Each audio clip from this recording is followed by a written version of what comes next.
sa dagat, sa Tahungan. Medyo masama-sama po yung panahon, pero may bubong naman po yung bangka na gagamitin namin. Maya-maya po mga kalapasero, pagdating namin doon na lang namin ipapakita o ipagpapatuloy yung video. Sige po, kita-kita na lang po tayo maya-maya po. Abang-abangan nyo lang po.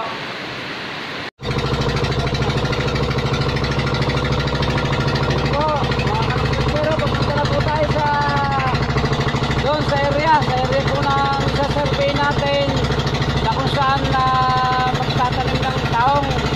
Meron po kasing dadating na pagtanim na kawayan, kailangan po namin surveyin kung saan siya itatanim para pagka in case na dumating po ay madali na po yung may pwesto na agad na papagtataniman.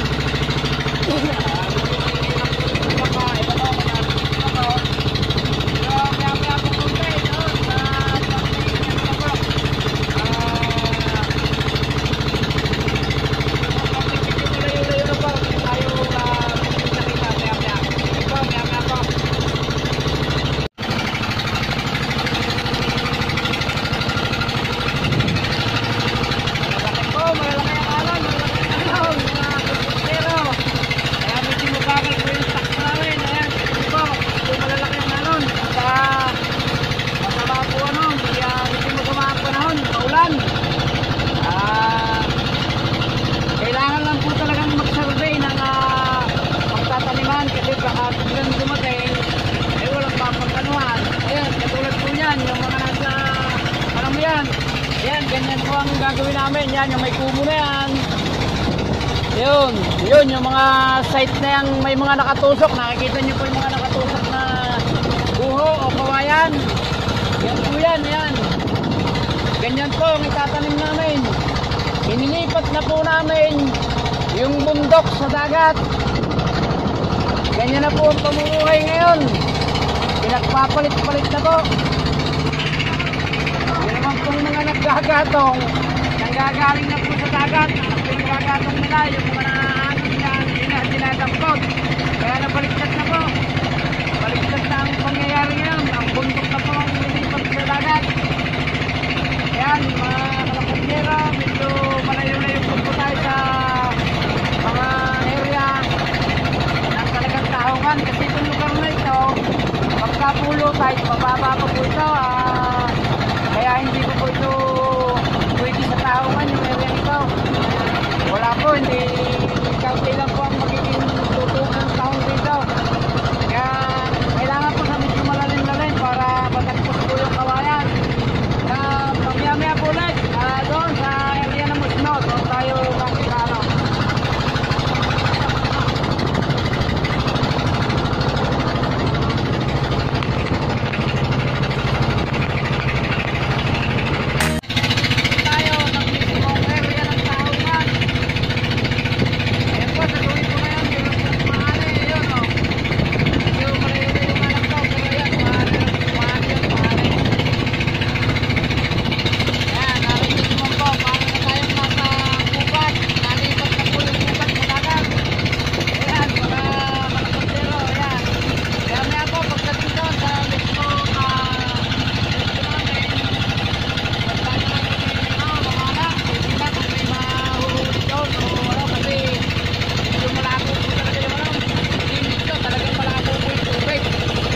Masama nga po ang panahon na parang may kapilya pa malakas yung hangin, uulan.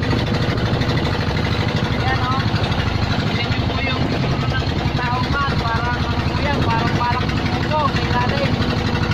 Meron din po yung balak, tapos yung mga pagdating na yan po natin po nyo. Yung balak, hindi po makikita yun, pero kung balak ng upo, meron po magiging itsura niyan sa ilalim. Ayun po. Yung isang kwento ng kumpare ko, may kapitan na yan po ito. Dati, marami rin po ako dating Tahungan, kaso nalayo na po ako ng mga destinasyon, kaya hindi ko na po naalagaan. Parang napabayaan na po, kaya tumigil po muna akong pansamantala. At nung una po kasi na nagtawag kami, anihin na, marami na po sana siyang anihin. Tinamaan po siya ng parang red tide do, ano. Bakit tinatawaran na po dati ng 600,000, ayaw po na nagbabantay at mga 2 linggo pa raw at baka daw mas malaki ang maging tawad. Iyon, sinawing palad naman po. Nadali po ng red tide, imbis po 600,000 yung ibabayad, ang naani lang po namin ay 33,000. Ang masakit ko po doon ay pati po yung mismong bantay ko ay sumama na rin sa red tide. Namatay na rin po siya. Siguro sa sama ng loob na imbis na kikita o makakaparte dun sa pag-aalaga niya, ay bigla naman pong namatay. Ay di zero po ang nilabasan, wala kami parehong pinarte. 33,000 lang po ang napagbilan, imbis na 600,000. Kulang pa po, kulang pa sa panglamay niya, sa pagpuro niya kulang pa. Kaya medyo nagpahinga po ako at nagtrabaho po muna ako ng iba. Kaya pero mga ilang panahon po siguro pag babalik din po ako sa ganitong pan. Ayan, tingnan nyo po, dito na kami sa isang area. Ilang balag yan, pare? Ito, 3 yan. 3 balag daw ito. Amin to, ito yan. 3 balag daw. Tandaan nyo po yung sinasabi ko, yung kung balag niyan sa ilalim may parang balag ng upo. Hindi lang po natin maipakita ngayon at malabo. At saka itong gamit ko, is palingadaw. Hindi po ito pwedeng basahin at baka ito'y sumabog o umusok na agad ito. Hindi po tayo nakakano ng pandagat talaga ng cellphone. Maya po tayo natin cover natin, mamana po kita eh.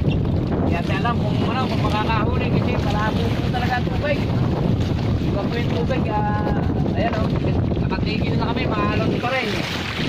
Ayan po, yan dami kong pwesto na yan. Pero yung lugar po na yan, maya papasal kami ron.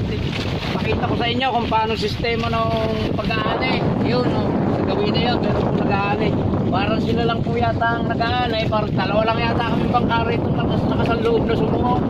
At talagang maulan po at saka mahalon. Sige po, mamaya pa puntahan po natin yun.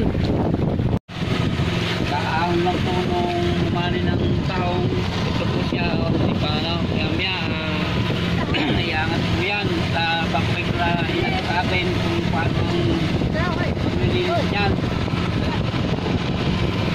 Po yan, pag-inisip po sila, minsan may isda po, maalon. Yan, mamaya po, kakaklak mamaya po, ipapakita ko sa inyo, mamaya lang pa.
Maraming kasamang kumari, bahaw.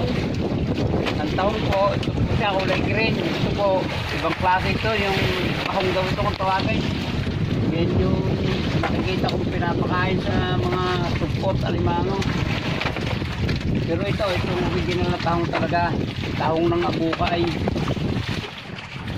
Ano, mas marami yung bahong. Pero kilala nyo naman yung tahong kulay green siya, saka mas malaki.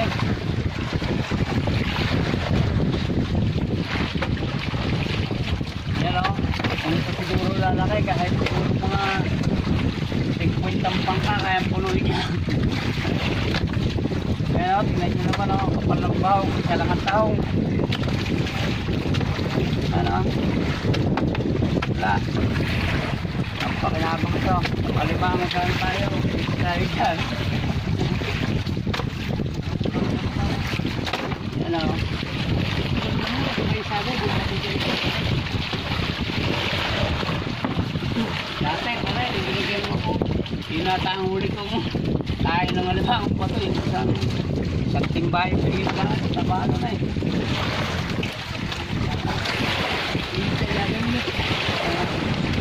Nag-iisip pa nga ito eh.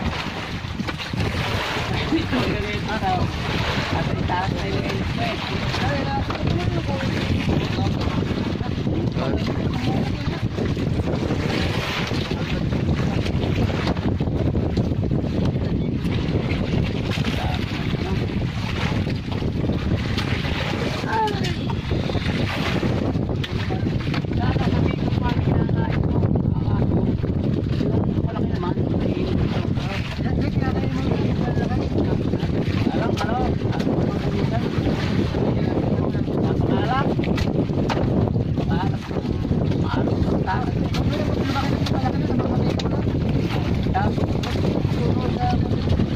Ano, tingin yung klase ng bahong o, may tip siya kumpara sa tahong o.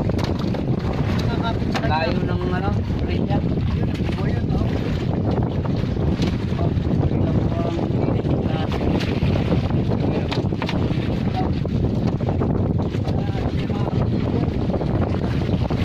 Tatawin lang tayo. Ginagaruti lang ba? Ginagaruti lang. Pag marami na talaga, garuti talaga. Hindi pwede. Ganto-ganto, mamamal pa kung may mag-isog. Ang piditi kayo sa ako, ganto lang. Baka yung mga araw na yun. Inuuso sa ako eh, pare. Ha? Inuuso sa ako. Hindi na uso, puro ano na. Banyera na. Banyera na labanan. Ano kayo, limang banyera, mayroon kayo niya. Ay, mahal na. Nung ako may tao, ano lang eh. Pare, kung ano yan, pag Ang madrid. Isukat na tao. Oo, yan. Ay, nung araw eh, 500 po. Ilang ngayon na parang? Muna. Dami yung dati ng gusto ko eh. 10 yun. Ha? Di ba may gusto pa ako dati na labing isang palag? Yun yung tinatawaran. Yung para yung tinatawaran ng 600,000 na ayaw pumaling kasi parang nga daw. At baka daw mga 2,000 pa. Eh, baka Sabi mo yan. 1,000,000 na ako. Nasagi ang taong, nasagi rin yung bantay. Patay na yung taong, patay pa yung bantay eh. Nagpublihan ako eh. Yung inanin pa rin na may 73,000 lang yung inanin. Oo. 33,000 nga lang naani ko. Ang nagastos ko sa buro, 52 sata. Hindi tao yun? Lugi pa sa... Lugi na sa tahong, lugi pa sa tahong. Kung ka sa ballpark yun, hindi lang. Yan o. Yan ako ba? Uli mo o. Nagaan mo lang mo rin. Wala ka sa kita dahil. Paano kasi yun? Ano ka ba?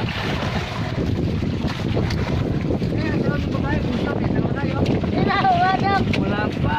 Alin? Wala pa? Dalawa lang ang nagkaba.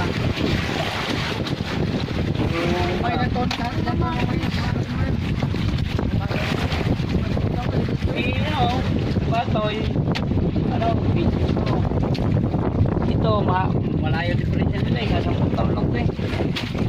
Ito. Tapos na, kumirit yung ano, mamili. Hindi man lang taong ilipat naman po sa ibang pwesto. Mas marami pa po yung bahong kaysa taong. Ito po yung maliliit. Ito yung malaki. Doon sa kabilang pwesto naman po kami lilipat at baka mas malalaki doon. Maya po uling kaunti. Mapakita ko sa inyo kung ano yung mas malaki yung dito yung doon. Ito po yung malalaki na huli namin dito. Pinili na po. Ito yung maliit. Maya po ulit. Pakikita ko sa inyo doon. Kasi doon.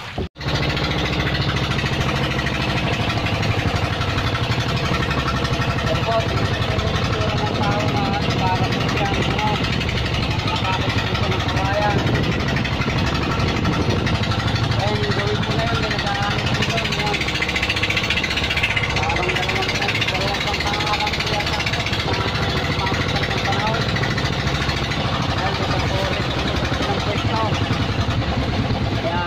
Ito na po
port talagang tawag dito o shell port.